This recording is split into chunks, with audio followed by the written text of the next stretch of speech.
So I'm currently here in Colorado Springs, but I'm headed back home here in the next few weeks. Home is Indianapolis, Indiana. And I haven't really been keeping up with the local news there. So about 2 weeks ago, and it's now September 26th.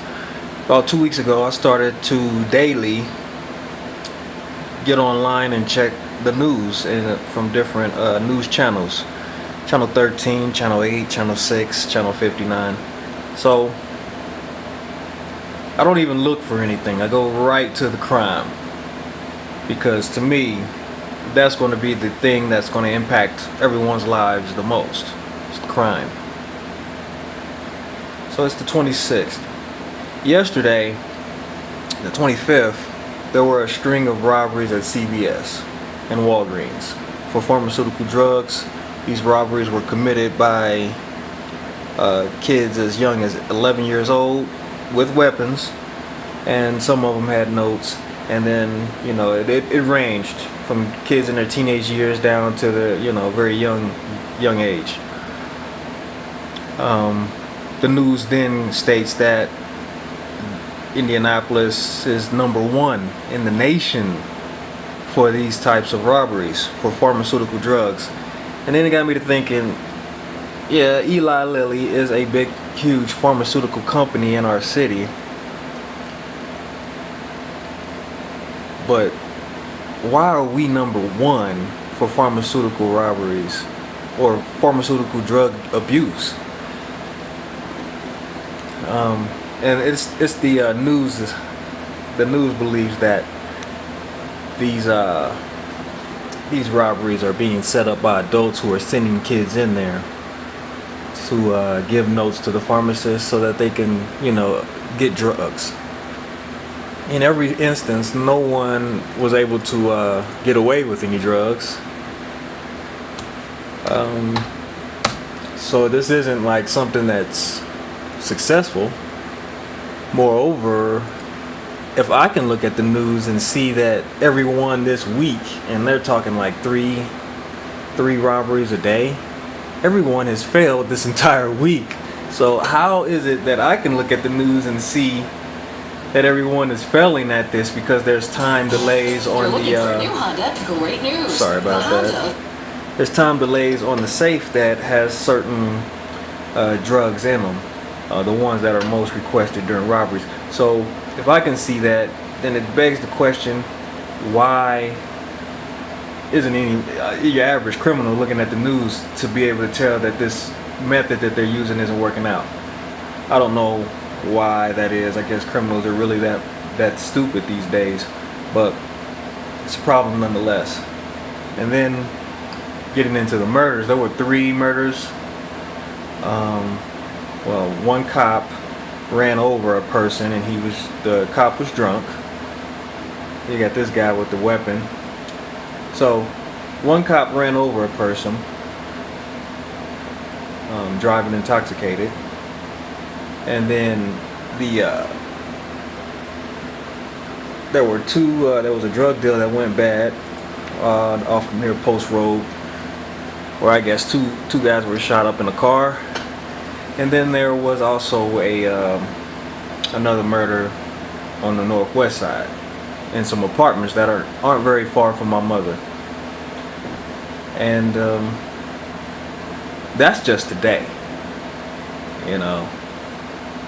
Yesterday there was another group of murders that, hell, I don't remember because they're happening at this type of pace.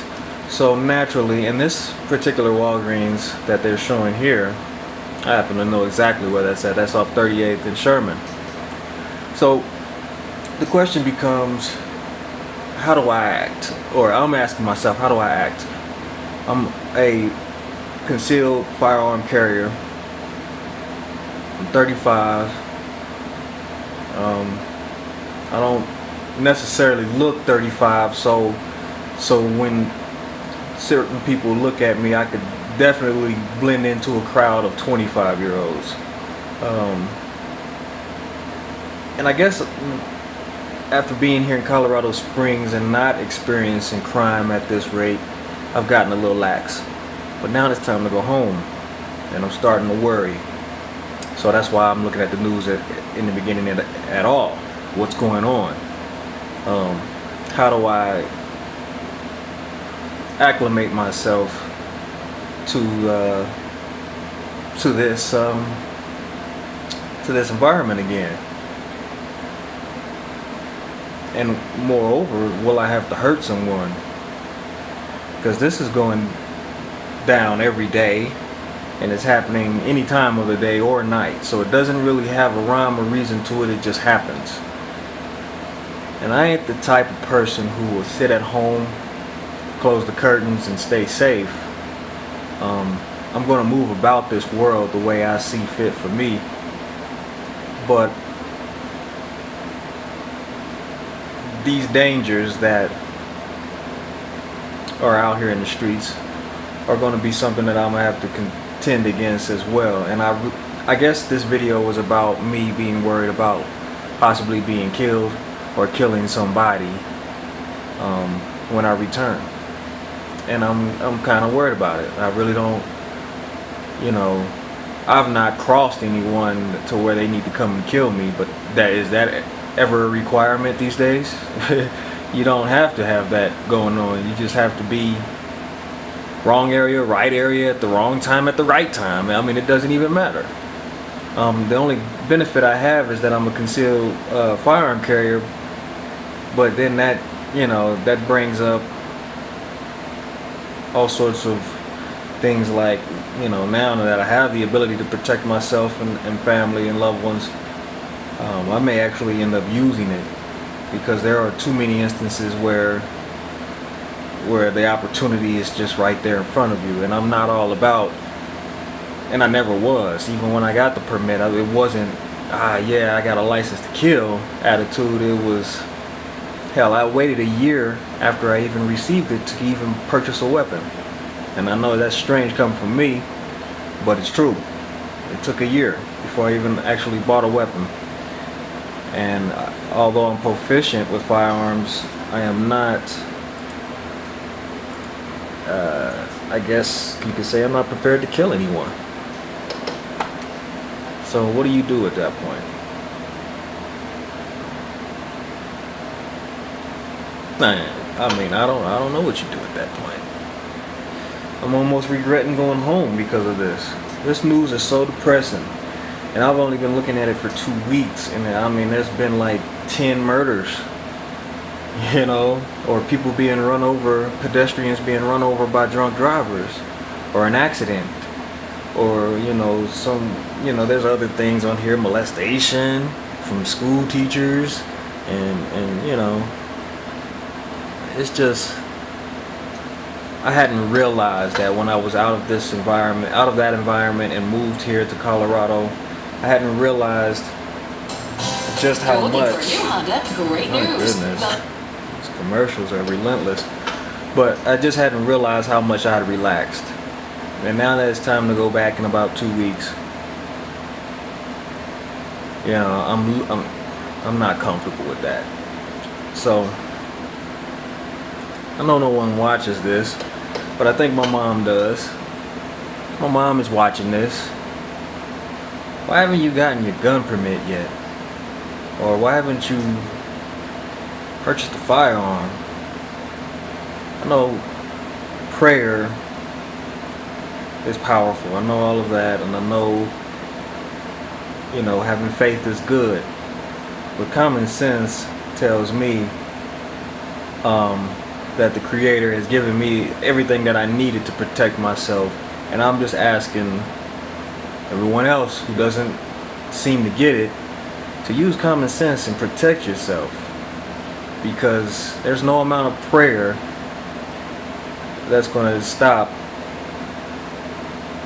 a person who is intent on harming you or taking something from you from doing so. Those miracles do happen, but these type of miracles apparently aren't as frequent. So that's really just what I wanted to say. kind of, I didn't really mean to throw the religious aspect in there, but I believe that if you have sound mind and a body that's capable of defending itself, then you should probably do so and not rely on a prayer or some magical force or some whirlwind of fire to stop a bullet or simply, stop what's about to happen to you and keep you from becoming a victim.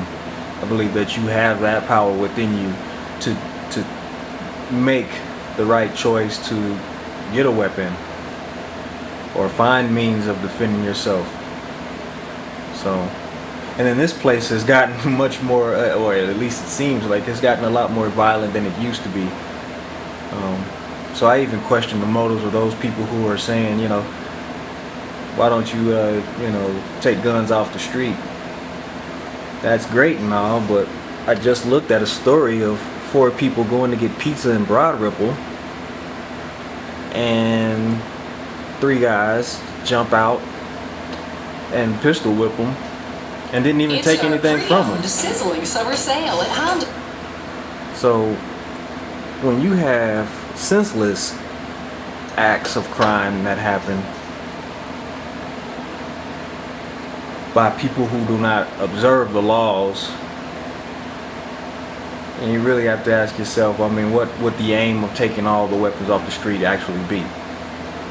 Because criminals aren't able to go into gun stores and purchase weapons, nor are they supposed to have weapons anyway. Let me see really quick if I can show you. And they have here a picture list, I guess you can call it, of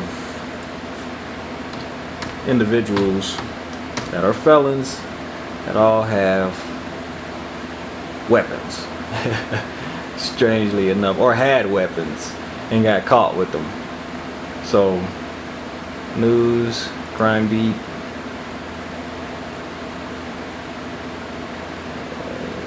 Is this the 12? There's 12 guys that they are looking for exclusively that have, that are dangerous felons, they say, and have been caught with weapons. So this should further tell you, not everyone's going to go by the rules. And as I can see just off of the crime here, most people aren't going by the rules. And you've got these junkies going into these CVS's. I shop at CVS. I've gotten headphones. You name it. CVS is like a store as well. I don't ever go into the pharmacy part, but the rest of it, which is the main part of it, the pharmacy is in the back, but the main part of the store is the biggest part, where you can buy pretty much anything, a birthday card, a Pepsi, some headphones, things of that sort. You can be in one of these places just doing that, and a junkie comes in with an actual weapon demanding drugs. So, people hopped up on drugs with weapons are definitely not obeying the law. And I guess I'm worried, and I kind of want people to kind of protect themselves, because everybody is now operating on the same wavelength, and that's pretty obvious. As I can look, I'm looking at most popular stories: 2 dead, 1 wounded, 3 shootings. IMPD identifies pedestrian killed in officer-involved crash. He was drunk, they say. 1 shot on northwest side Friday night. 2 shot on northeast side Friday night. And then the night before, I think there were 2 kids that got shot at a McDonald's on the west side. And it's like every day somebody's going to take a fall. Somebody's going to get hit every single day. And then these guys, they don't they're not proficient with the firearms. They don't know anything about them. They don't even keep them clean. I know this because I've seen and been around guys who carry guns that, they load them up and put them in their jean pocket, and that's it. So what does that tell you when the shooting goes down? They're not even using the sights properly. They're probably not holding the weapon properly. They're definitely going to be shooting everywhere, and they don't even have the mindset not to use a weapon in that way. So, I mean, you can pray and you can hope and you can have faith, but the facts are right here in front of you. These people are dying every day. And you can easily be an innocent bystander just by being at the wrong place or the right place at the wrong or right time.